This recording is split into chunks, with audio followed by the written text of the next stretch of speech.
தாவேக்காவை ஆட்சி அமைக்க அழைக்க மறுக்கும் தமிழக ஆளுநர் மற்றும் பாஜகவை கண்டித்து மதுரையில் காங்கிரஸ் கட்சியினர் ஆர்ப்பாட்டம். நடந்து முடிந்த தமிழக சட்டசபை தேர்தலில் தமிழக வெற்றிக் கழகம் 108 இடங்களை பிடித்து பெரும்பான்மை பெற்றுள்ளது. இருப்பினும் பெரும்பான்மையை நிரூபிக்க 118 இடங்கள் தேவை என்பதால் 5 இடங்களில் வெற்றி பெற்ற காங்கிரஸ் கட்சி ஆதரவு தந்துள்ளது. எனினும் இன்னும் 6 இடங்கள் தேவை என்பதால் ஆட்சி அமைக்க இழுபறி நீடித்துக் கொண்டிருக்கிறது.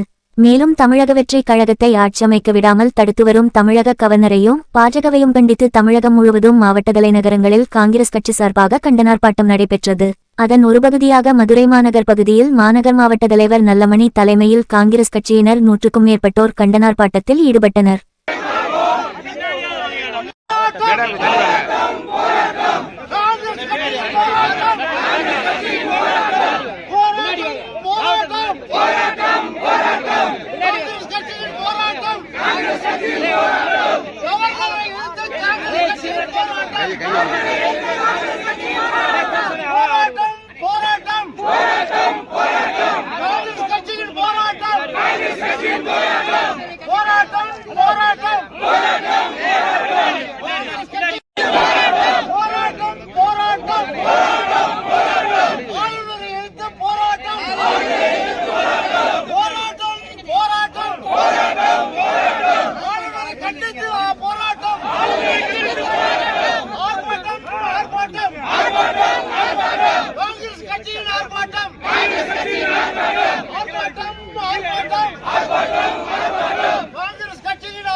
உள்ளூர் செய்திகள் முதல் உலகச் செய்திகள் வரை தெரிந்து கொள்ள மதுரை முரசு சேனலை சப்ஸ்கிரைப் செய்யுங்கள்.